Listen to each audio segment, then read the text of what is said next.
Blog Talk Radio. Rockers in Recovery Media is dedicated to carrying the message of addiction recovery through music, news, events, and festivals taking place within and not limited to the clean and sober community. Hey, good morning. Welcome to Waking Up Blessed. My name is John Hollis, host for the show here on Rockers in Recovery Radio. You can check us out, of course, by going to rockersinrecovery.com. You can click on the Listen Live button, and it'll bring you to the show of the day. And today, of course, is Philip O'Hara. And, of course, you're listening to us on Waking Up Blessed radio show, starting our day with inspirational stories of experience, strength, and hope. And, something that's it's about carrying a message each day of being able to say, hey, listen, today I got to, by the grace of God in my recovery, I got to wake up blessed and start a day. And how do I do that? There's many ways, and many people do it different ways. For me, it's grabbing my little black book, grabbing a cup of coffee, saying my prayers, and reading the book and sitting still and listening and, watching my squirrels and watching the birds. I didn't get to do that this morning because it's pouring in Tallahassee, but the good news is I got to do all the rest, and I'm still waking up blessed. And today, Philip's message is about just that. Listen, there's all kinds of tragedies happening around addiction. It has been for years. And every day, addiction takes another person. Waking Up Blessed is about inspiration. It's about hope. It's about strength. If you're out there, you're in recovery, and you need to plug in, and you want to get some juice for the day, this could be, that spot for you. Maybe not. Maybe it could be. If you're somebody that's struggling, that doesn't know what to do, to get recovery, this might help you too. If you're a family member out there, you can, get something from this show also. We're here to be able to share that experience, strength, and hope, and to help somebody maybe get that message. If we can help one person in this show find help, then we've done our job. Or connect them to God, and that's the other thing. God's got to be in my equation each day.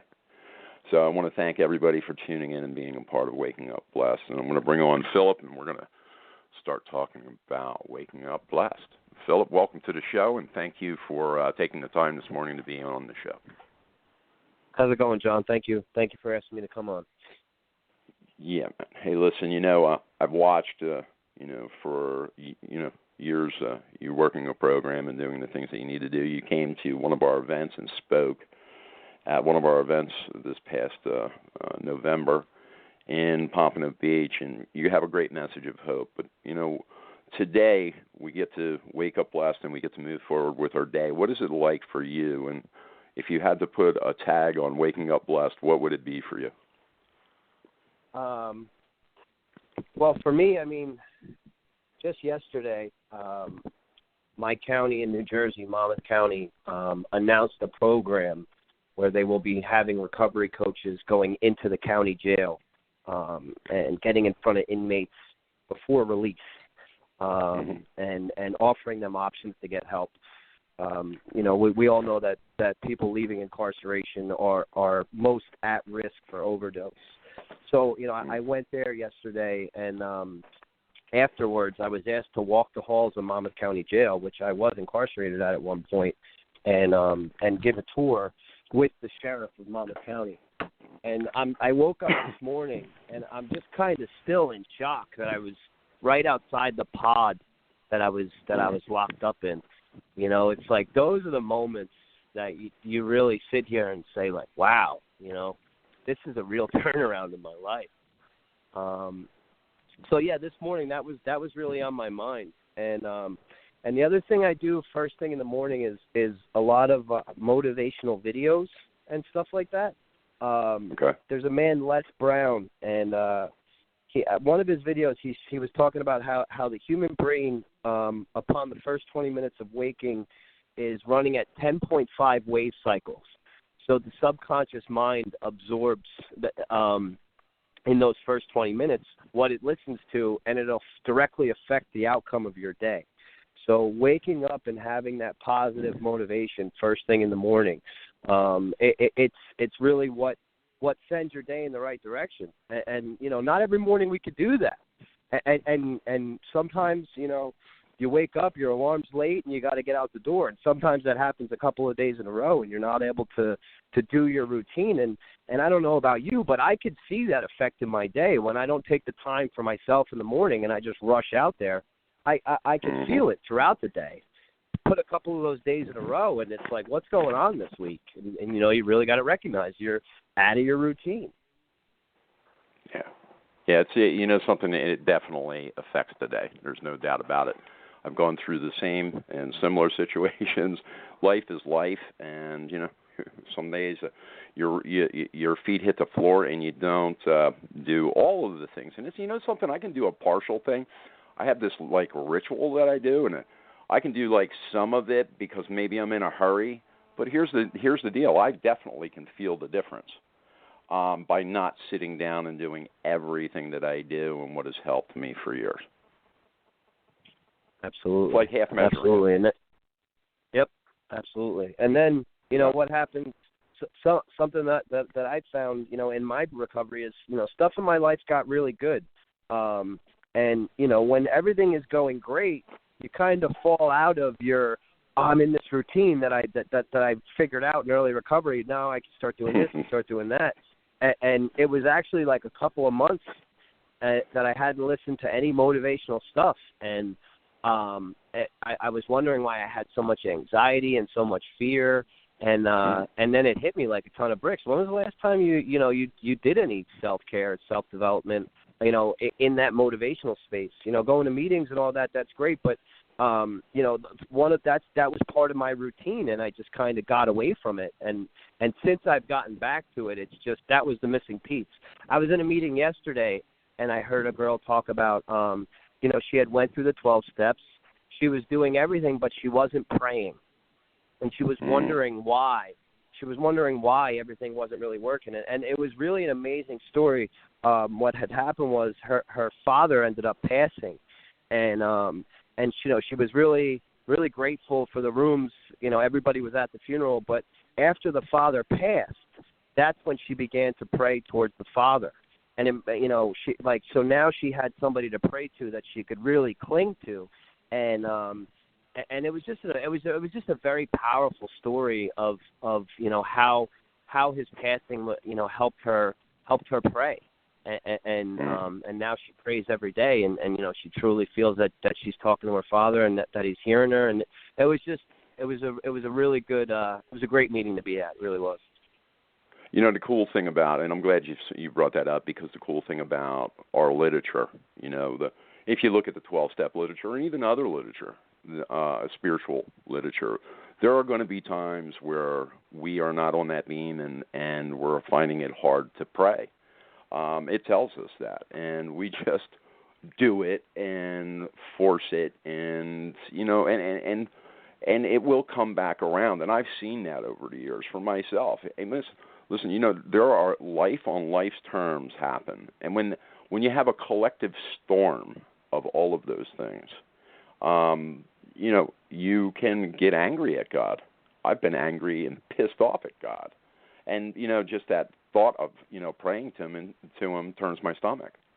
But the reality is that's why I got people around me, and those people come in and say, "Hey, listen, you know, we're going to help you get through this," and they do help me get through it. But most importantly, that connection, I just keep telling him I'm honest with him, and I'm honest with other people about where I'm at with that connection. And, you know, it's amazing. One day it just goes away, and you're back. You know, you just feel that power again. So it's kind of a cool thing to watch the growth of myself and other people around me going through things like that. And it's funny, when I came down to Pompano, that was one of the things I spoke about, which just, you know, like what you just said, surrounding yourself with people. That was another thing I learned from Les Brown and you know, my motivational videos that I listen to is the 5 people that I surround myself with are what I'm going to turn into. And Absolutely. You know, that. And taking that further and you know, money out of it, I really don't care about money, but it's a statistical fact that you make within $5,000 of your 5 closest friends. So, that's just it really is what you surround yourself with is what you're going to turn into. And, that was early recovery for me. Hearing that in my first 30 days of sobriety was probably one of the best things that could have happened to me, because everyone else in my halfway was hanging out with each other, and they were like all best of friends. And I just kind of looked around at everybody and was like, this is not at all who I need to be hanging out with. And I went into the rooms of Port St. Lucie, and I found my sponsor, and my sponsor all had friends that had 7 years, 5 years, 8 years, 10 years. And those are the guys I was hanging out with. I would go to IHOP, and I had a hot 90 days, and everyone at the table had multiple years, and that was huge to my progression. Getting around good recovery, people that explained to me that I needed to get through these steps really fast. Talking about God, talking about the 12 steps, and not talking about Absolutely. Vaping and trap music. It's the other thing that you bring up. The other thing that you bring up right now that is just hit me is the fact that when you look back in your history of recovery, and you look at the people that you are associated with or friends with. And if I eliminate the associations, the business associations, and the people I know from a recovery events that I don't really know, at one point I had like 5,000 people on my Facebook profile. I didn't even know any of them, so I got rid of all of them. I'm down to 700 that I actually know in some way, shape, or form. And I had to do those things because here's my reality. The reality is, when I put this show together, the Waking Up Blessed thing, if you look at July's past guests or all people I've known for years, and the accumulation of continued recovery, people that have long-term recovery adds up to over 900 years just for July alone. So when you look at 900 years of July past Waking Up guests from Waking Up Blessed, you get to understand that these guys, that's 900 years. They've done it. It's not John Hollis. These are guys that are, and ladies that have put forth the effort and have long-term recovery like yourself. So I was taught, just like you and just like you said, was to listen to the people that came before us, get a group, get a sponsor that has a sponsor, do those things that they tell you to do, and most importantly, get involved with the steps right away. My sponsor told me, if you want to stay sick, don't do the steps.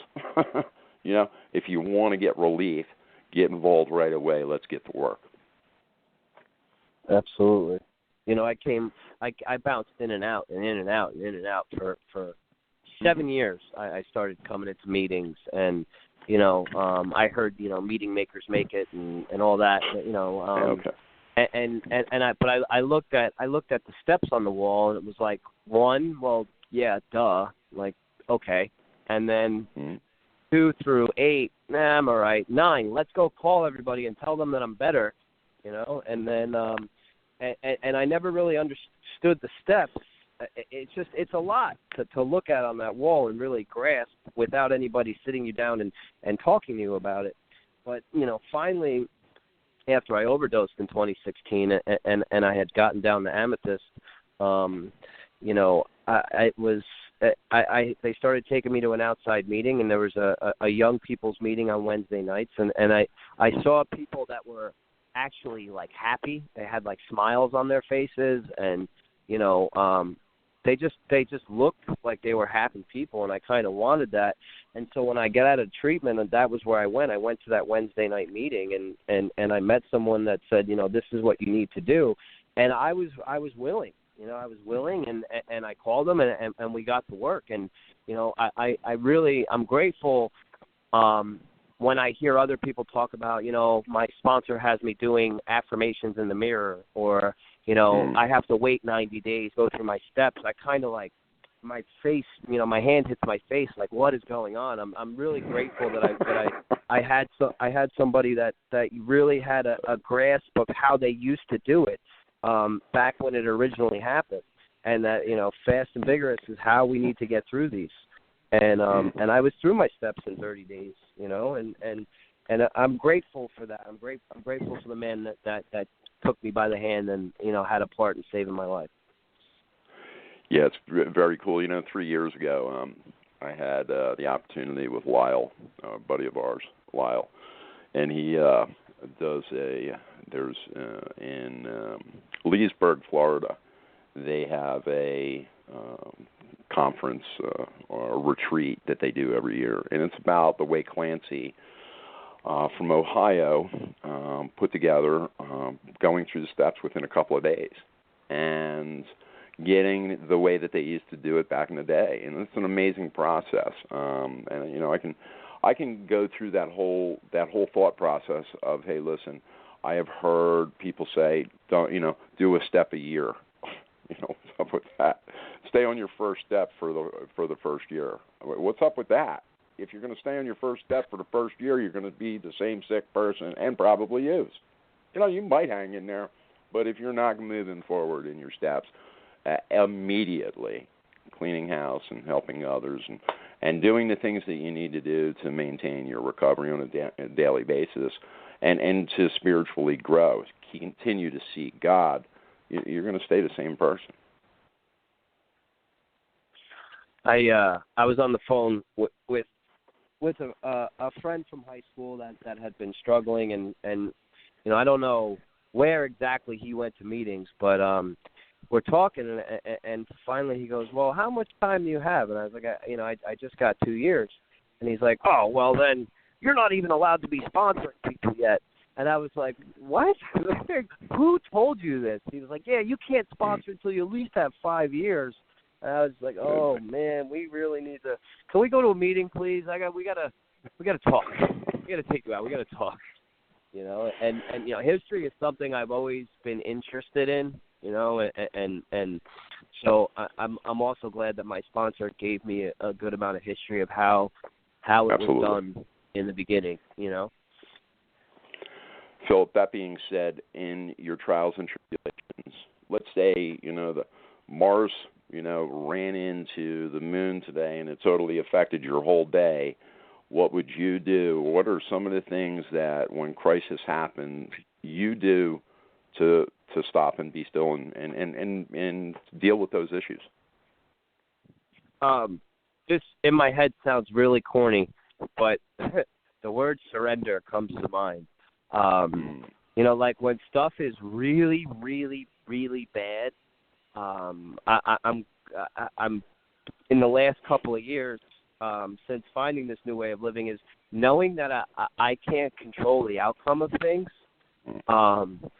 So that's huge. Knowing that really God is in control. You know, and I deal with anxiety pretty badly. You know, I go through spurts where I have like a couple of days of really bad anxiety, and it's difficult, and it's something that I'm learning to deal with. But you know, heat of the moment stuff, just knowing that, you know, I'm not in control of it, and you know, God didn't take me this far just to take me this far. You know, I heard that's another one of the motivational things I heard, but it's really true. You know, God took me through, you know, hell and back to bring me to this point, just to stop carrying me through. That's not the way this works. You know, I don't believe that. So just, you know, really recognizing that God's got it, and we're going to be all right. No matter what, we'll be okay. You know, job aside, anything aside, you know, I could always make money. I will always be able to support myself. Even in active addiction, I was able to, you know, maintain an apartment and pay a car note. So, you know, I'm sober, so I'll be okay. You know, it was told to me a long, long time ago that, you know, if you work the program of job, car, girl, drunk, that will be the outcome. See, if we're putting everything else before our recovery and that becomes more important than our recovery, the recovery is always going to be lost. It's been a proven fact, and myself, somebody that has gone in and out, you know, the bottom line is when I put anything before my recovery, put anything before God and I start to control situations or think I am controlling situations, in the end, it never ends well. Yeah, I think we're all guilty of taking our will back at times. You know, nobody, I don't care what they say, works a perfect program where they never, even by mistake, kind of try and control. But I think the point is recognizing when you are throwing your will into things, and giving it back up to God. You know, I have awareness now. That's the biggest thing that I have in recovery is awareness. You know, when I'm really, really mad, you know, what's frustrating about this too is I know enough to know that I'm mad at something that's inside of myself. There's something wrong with me, and that's why I'm mad. I'm not really mad at my brother or mad at my father or mad at my mother. I'm mad at me. And that's you know, all of my problems are of my own making. And you know, I my girlfriend, she's not in recovery. But she hangs around me enough to know recovery, because you know, she hears me on the phone with people and we just talk, and she hangs out with my friends, and that's her favorite line to throw back at me is all of your problems are of your own making, so there you go. And I'm like, I've taught you too much. So, and that brings up the next point. At the end of the day, you know, we need to, I know for me, I need to stop and really take a look at how I behave through the day, in good and in bad. You know what I mean? There's some things that each day I can look at and say, wow, that was really cool. I'm glad I experienced that. That was a great experience.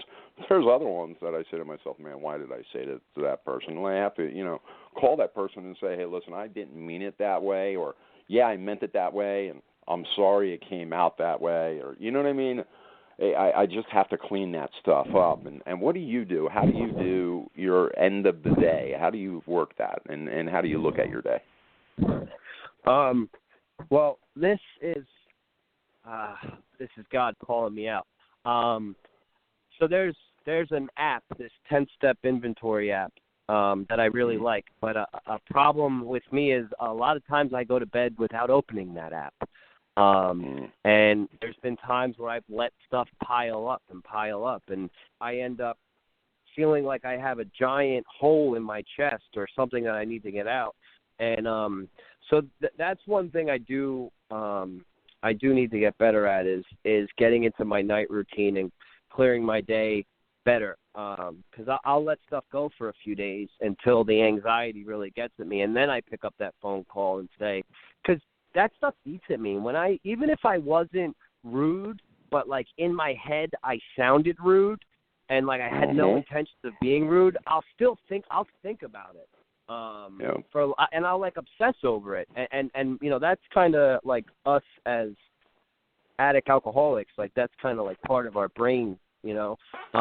We obsess, but I could really obsess about how something was said, and if somebody might have taken offense to it, and eventually it bothers me enough that I have to call, and you know, the feeling that you get, that feeling of relief that comes after that phone call, it's like when I put the phone down, I'm like, why did I have so much anxiety about making that phone call? And why did I push it off for 2 or 3 days? Because I was just so afraid to have the conversation. Like I was literally choosing to feel that anxiety by not calling. That was my choice, by not calling, to feel like crap for the last couple of days about it. You know? Exactly. Well, hey, listen, you're not alone. You're not alone. You know, I brought it up because, and a lot of the questions that I ask on Waking Up Blessed are things that I struggle with myself. So again, you know, my job I was told by my sponsor, was to ask the questions and listen for the answers, and then, you know, if it fits, you know, do what you got to do to make changes. So I'm really glad, Philip, that you have been on the show, Waking Up Blessed, with us. And if you're out there and you'd like to talk to Philip, he is available. You can reach him at 877-957-6237. Philip's a great guy, and he's approachable and very, very down to earth. So, you know, I'm really glad that you're on Waking Up Blessed with us this morning, and thank you for being a part of the show. Thank you for asking me. When I saw your message the other day, I got very excited. And then, you had said that you had followed my story a little bit, and I didn't even know I was on your radar, John. So it was really cool to get that message and for you to ask me to come on. I'm very grateful. Thank you. You rock, brother. We'll talk soon. All right, guys, listen, thank you for being a part of Waking Up Blessed. Thank you for helping me today, plug in, start my day, and do it with all of you, and most importantly with Philip. I want to also take this time to let you know that you can join the Waking Up Blessed newsletter wherever you're at right now, wherever you're listening, may it be at rockersandrecovery.com or on Blog Talk Radio, or if you're on any of the social networks. All you need to do is just click on the sign up button. It says sign up today for the newsletter. Just click on that and be a part of the newsletter that comes out. Basically what that newsletter does is it gives us a lot of information. There's in the news, there's upcoming music events that are endorsed by Rockers in Recovery, or we have also all of our guests, past guests, and guests for the week. So there's a bunch of information in there, and there's helpful information. So we look forward to having you, of course, tune back in tomorrow, Monday through Friday, 9 a.m., and check it out tonight, 9 p.m., the rebroadcast of this show will be streaming on Facebook Live. So check it out, 9 a.m. in the morning, Waking Up Blessed Live, and then the rebroadcast on, of course, streaming on Facebook at 9 p.m. So we look forward to having you join us tonight and chat with us tonight at 9 p.m. But if you're in the morning tomorrow and you're needing a place to hang your hat and listen to something inspirational and get some strength and hope, check out our guest tomorrow, and we look forward to having you. All right, guys, have a blessed day, and sweet release by our friend Miz. It's M-I-Z at Facebook. Check him out. It's a new release he put out. It's called Sweet Release.